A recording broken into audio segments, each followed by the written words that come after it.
Day to everyone. It's very sad for me to tell you guys that I'm still on my days of recovery from Corona, and I took at least 1.5 leave from work in order for me to fully recover from Corona. So I'm not going to be able to be with you in the next couple of weeks, most probably. And I'm currently in isolation, but I'm trying my best to cope up with my lessons. I'm supposed to deliver to you guys my report 2 weeks back, but I wasn't able to because that was the most critical weeks for me. Um, but I'll try my best to deliver this as an audio report for this class, for Mr. DeChaw's class. And actually, I am assigned to deliver to you my report about a code of ethics for teachers. And so let me begin discussing the report parts of my topic or my report. So we have two of them. The first part is the 5 dimensions of professionalism. The second part is the code of ethics. So I'll be talking about the definition of professionalism. So professionalism is commonly understood as an individual's adherence to a set of standards, code of conduct, or collection of qualities that characterize accepted practice within a particular area of activity. So we have 5 dimensions of professionalism. 1 is specialized knowledge, 2 is skills, 3 is standards, 4 is spirit, and 5 is supportive environment. Let's talk about specialized knowledge. So it includes a range of factual, theoretical, and practical knowledge, as well as competencies and skills in a particular discipline or profession. Nowadays, teacher specialization is the idea that higher primary school teachers are no longer teach all topics, but instead focus on just a few. So for the skills, here in Cambridge, we often focus on soft skills. So a teacher in profession should have the following soft skills. I know that these are self-explanatory, but I would like to share it with you for you to be refreshed about what are the soft skills a teacher should possess. Okay, so these are the good verbal and written communication skills. Of course, you should have that. Leadership, time management, problem solving and troubleshooting, critical thinking, discipline, and ability to handle stress and pressure. The third one is the standards. The teacher standards are a set of professional standards for teachers and trainees that are expected to be maintained when they gain QTS or qualified teacher status. So here in Cambridge, we are so particular about monitoring and screening out the QTS of each and every teacher. So the teacher standards are broken into 8 parts. A teacher must set high expectations, which inspire, motivate, and challenge pupils. The second one is to promote good progress and outcomes by pupils. The third one is demonstrate good subject and curriculum knowledge. Fourth, plan and teach well-structured lessons. Fifth, adapt teaching to respond to the strengths and needs of all pupils. Make it accurate and productive use of assessment. Manage behavior effectively to ensure a good and safe learning environment, and fulfill wider professional responsibilities. The fourth one is the spirit. So a teacher should have the following characteristics. What are these? Positivity, acceptance, understanding, collaboration, and drive. All of these are self-explanatory, and I believe that you can't be a teacher without these following characteristics. The fifth one is the supportive environment. It talks about how to create a safe and supportive learning environment. So we have to ensure that we build a strong classroom community, build self-esteem and efficacy, and use positive nonverbal communication. And the most important one is to motivate students. The part 2 of my report is about code of ethics. So the code of ethics in the Philippines is actually it can be read from Republic Acts from the Republic Act 7836, otherwise known as the Philippines Professionalization Act of 1994, from paragraph A, section 6, Presidential Decree number 223. It has been amended by the Board for Professional Teachers. A code of ethics is important because it clearly lays out the rules for behavior and provides the groundwork for a preemptive warning. So what is the purpose for code of ethics? This has been established and has to be observed and implemented because it promotes students and educators' health, safety, welfare, discipline, and morals. So I'm going to give you my report overview about the Code of Ethics in this particular part. The first one, I'll be providing you examples of violations of each article and section selected randomly. So I just selected random articles and sections, and I use scenarios and characters, locations and situations that are purely fictional.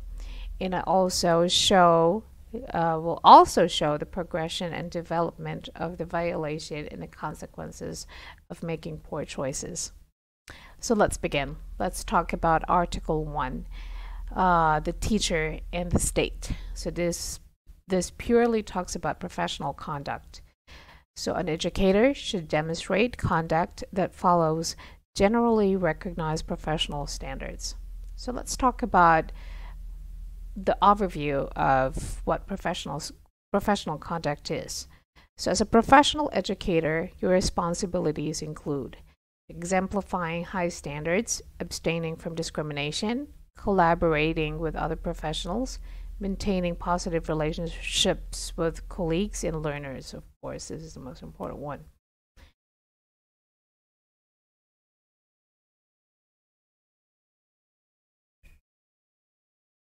So let's talk about the ethical conduct of this part, the professional conduct of the Code of Ethics.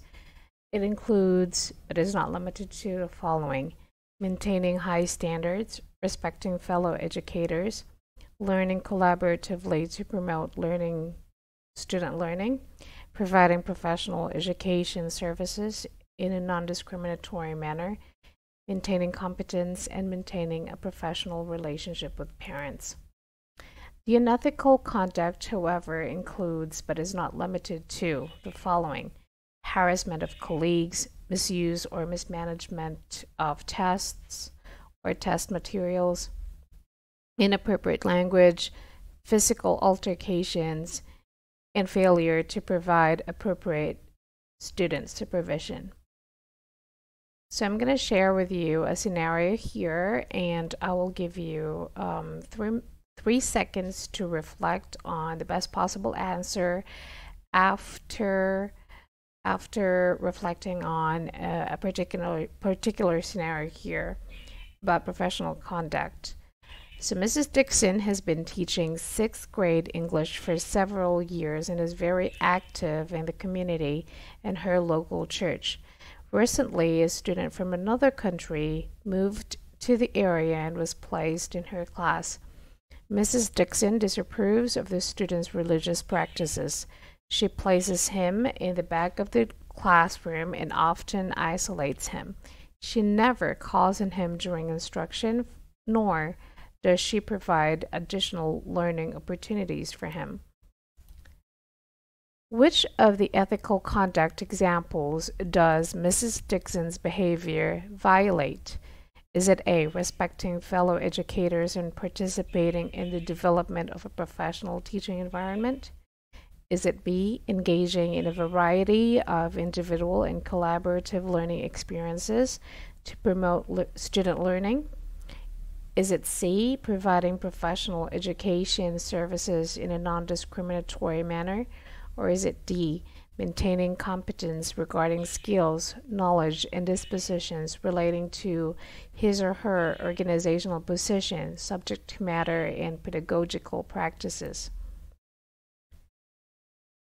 The correct answer is letter C. Let's have scenario 2. Coach Richard has been the football coach at Highland High School for years. His team won the state championship last year. Coach Richard believes his success is attributed to the hard work and coaching tactics he learned from his former coach.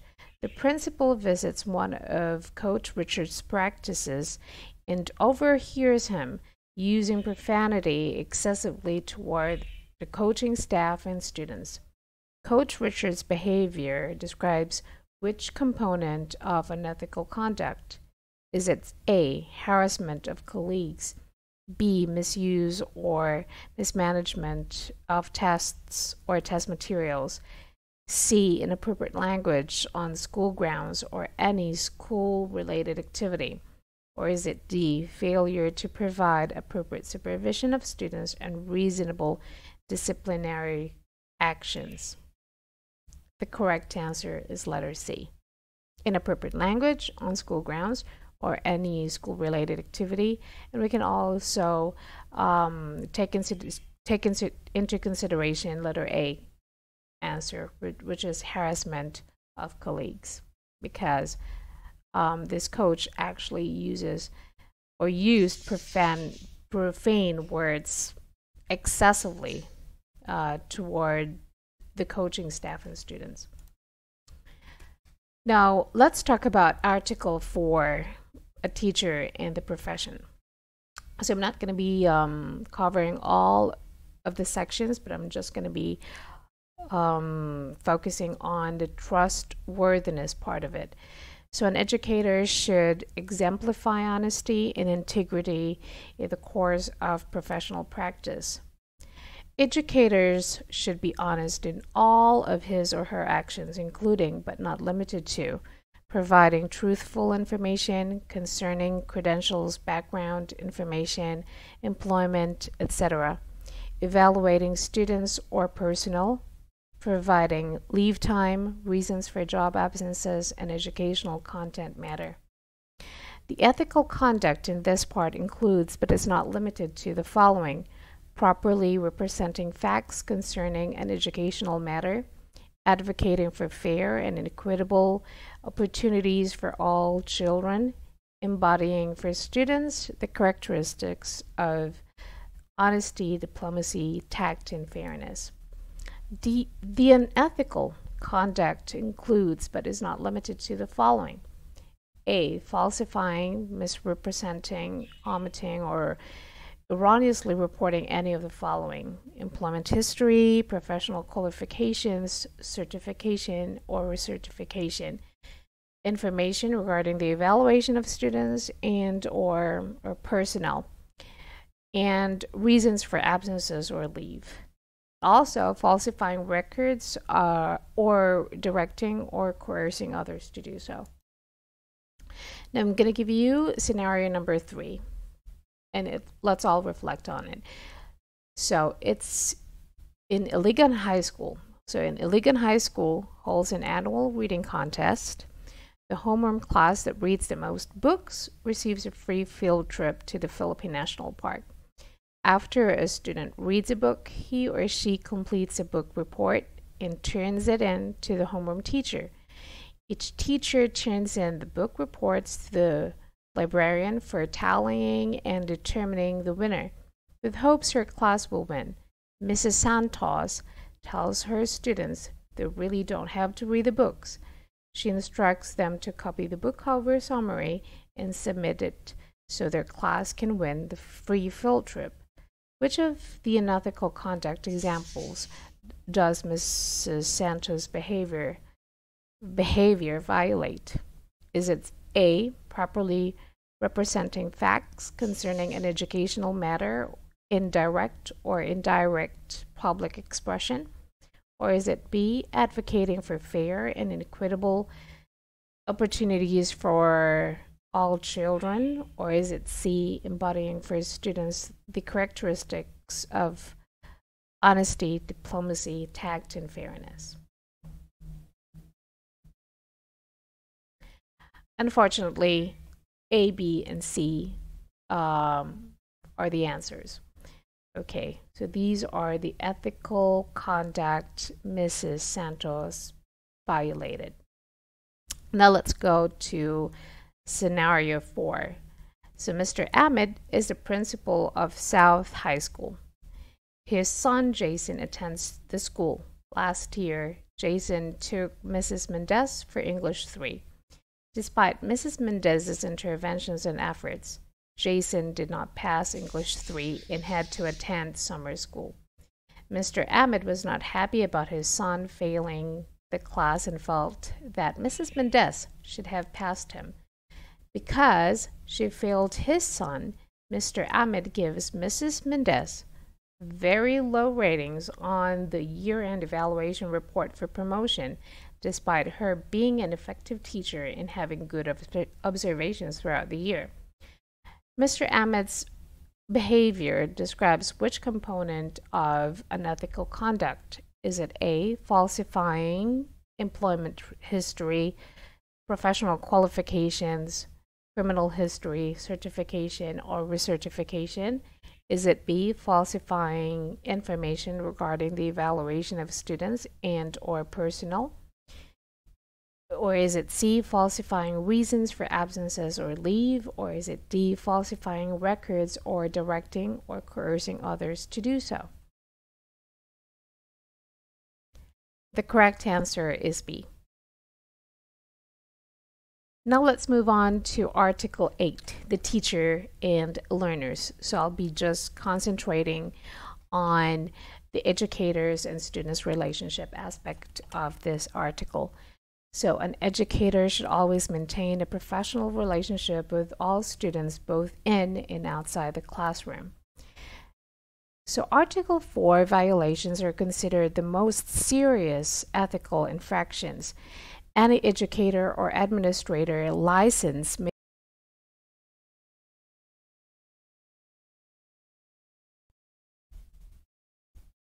may be revoked or suspended for violating Article 8. Educators should use positions of authority to ensure the safety of all students. Educators should never take advantage of or coerce students into inappropriate relationships and or sexual acts.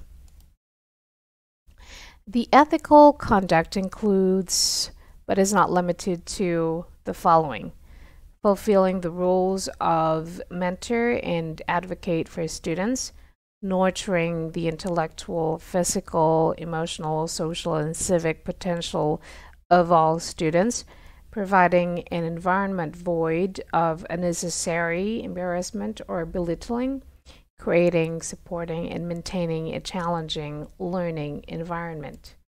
The unethical conduct in this area includes, but is not limited to, the following: committing any act of child abuse, committing any act of cruelty to children, or any act of child endangerment, committing or soliciting any unlawful sexual act, engaging in harassing behavior on the basis of race, gender, national origin, religion, or disability, furnishing tobacco, alcohol, or illegal or unauthorized drugs to any student, soliciting, encouraging, participating, or initiating inappropriately written, verbal, electronic, physical, or romantic relationship with students.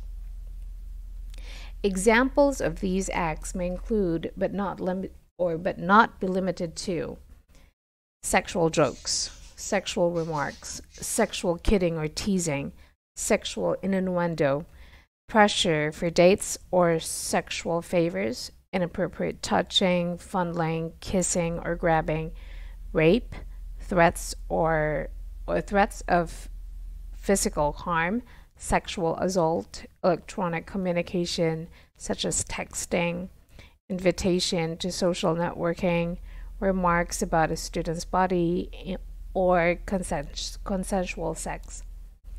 So I'm going to give you scenario number 5.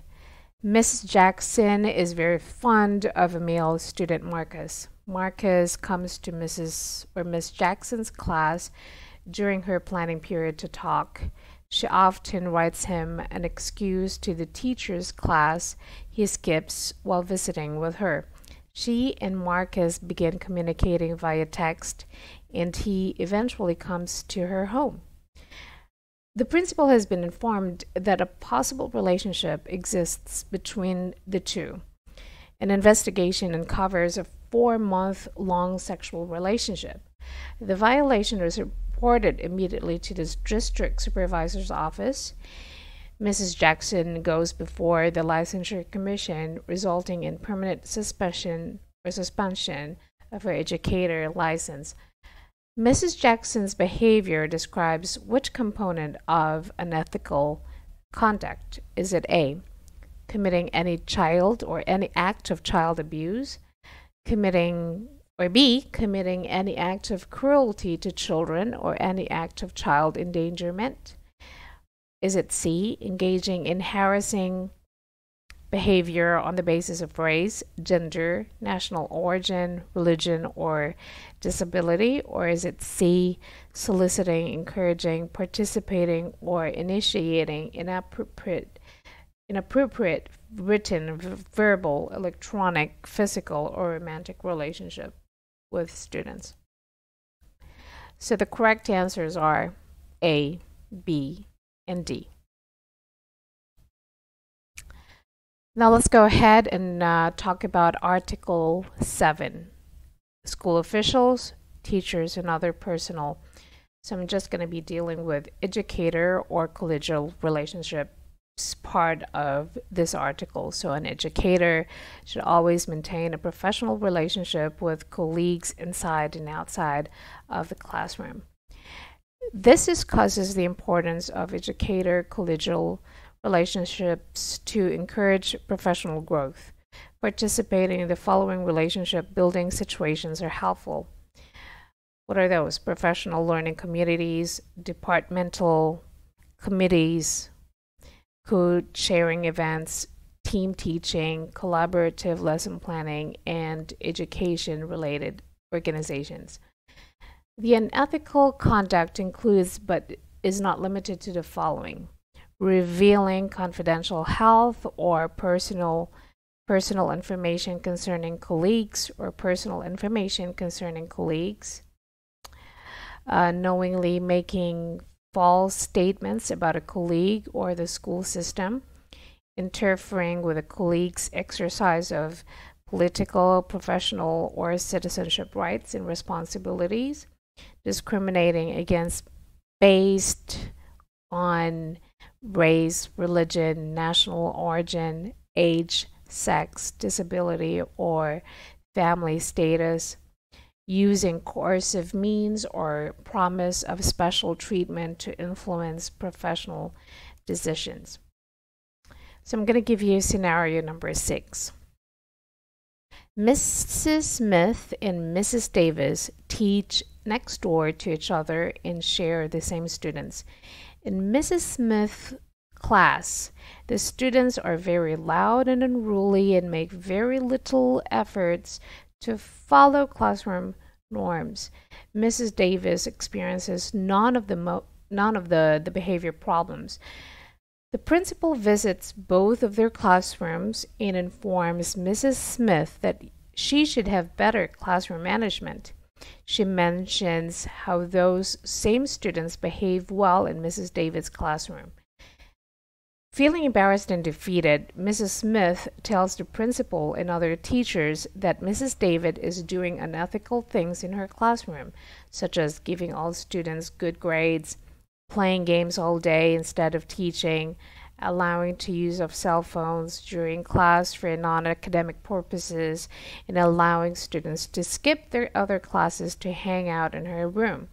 The principal investigates the accusations Mrs. Smith made and found none of them to be true. Mrs. Smith's behavior describes which component of unethical conduct? Is it A, discriminating against or coercing a colleague on the basis of race, religion, national origin, age, sex, disability, or family status? Is it B, using coercive means or promise of special treatment in order to influence professional decisions of colleagues? Or is it C, harming others by knowingly making false statements about a colleague or the school system? Or is it D, revealing confidential health or personal information concerning colleagues unless disclosure serves lawful professional purposes or is required by law? The correct answer is letter C. Now let's go ahead and talk about Article 2, the teacher in the community. So in this part, I'm just going to be focusing on alcohol, drug, and tobacco use or possession. So an educator should refrain from the use of alcohol and or tobacco during the course of professional practice and should never use illegal or unauthorized drugs. So this discusses the educator's responsibility to provide safety for all students. We should never use illegal or unauthorized drugs. We have to perform school-related activities without being impaired or under the influence of illegal drugs or alcohol. Discuss with students the dangers of using these substances and ways to abstain from usage, and we should be proactive in finding ways to prevent and deter substance abuse among students. The ethical conduct in this part includes, but is not limited to, factually representing the dangers of alcohol, tobacco, and illegal drug use and abuse to students.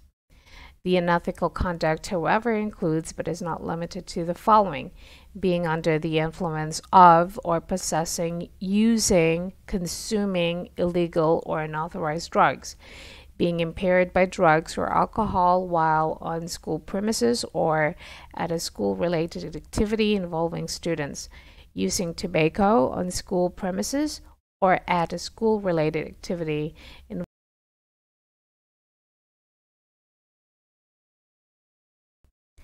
involving students.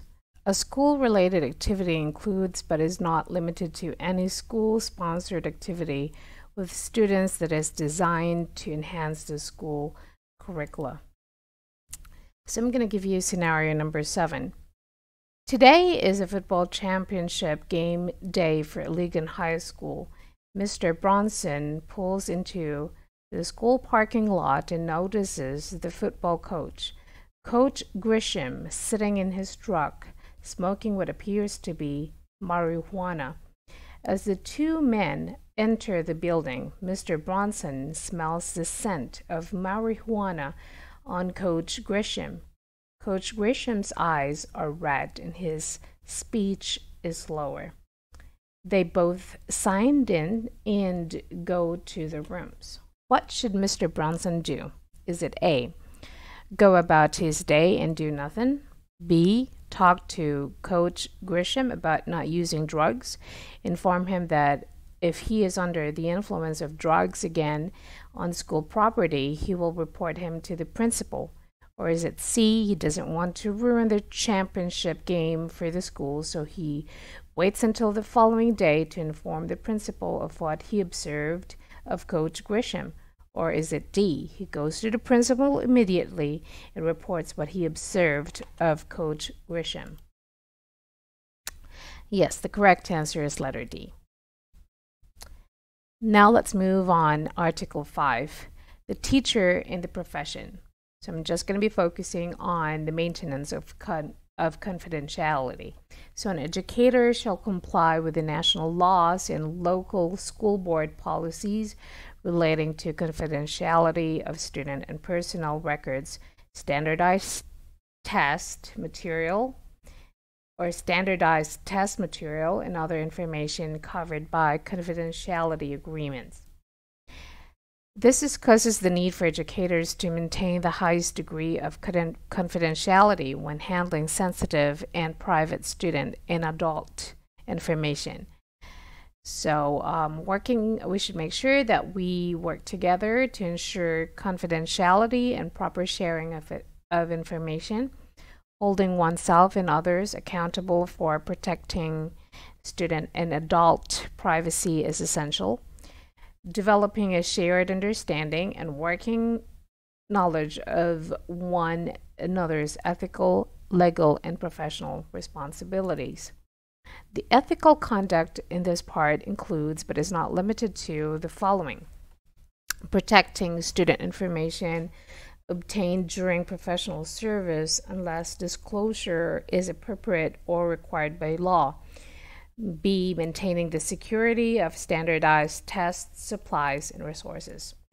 The unethical conduct in this part includes, but is not limited to, the following: sharing confidential information concerning student records concerning academic or disciplinary, health or medical, family status or income, in assessment or testing results, etc. Violating confidentiality agreements related to standardized testing, including copying or teaching identified test items, publishing or distributing test items or answers, discussing test items, and violating local school board or national test directions, and violating other confidentiality agreements required by state or local policy. So I'm going to give you scenario 8. So Mr. Sam, 7th grade English scores have been the highest in the district for the last 5 years. He works with the Department of Education to write NSAT test items. The principal discovered that Mr. Sam copies the national test items and shares them with his students. Mr. Sam's behavior describes which component of unethical conduct. Is it A, sharing confidential information concerning student academic and disciplinary records, health and medical information, family status or income in assessment or testing results, unless disclosure is required or permitted by law? Or is it B, violating confidentiality agreements related to standardized testing, including copying or teaching identified test items, publishing or distributing test items or answers, discussing test items, and violating local school board or state directions for the use of tests? Or C, violating other confidentiality agreements required by state or local policy? Unfortunately, Mr. Sam violated A, B, and C of ethical conduct. So that's the end of my report. I'm so sorry for not being with you. Hoping to recover fast and to attend the remaining weeks of our classes with Mr. Duchos. Thank you so much and have a great day.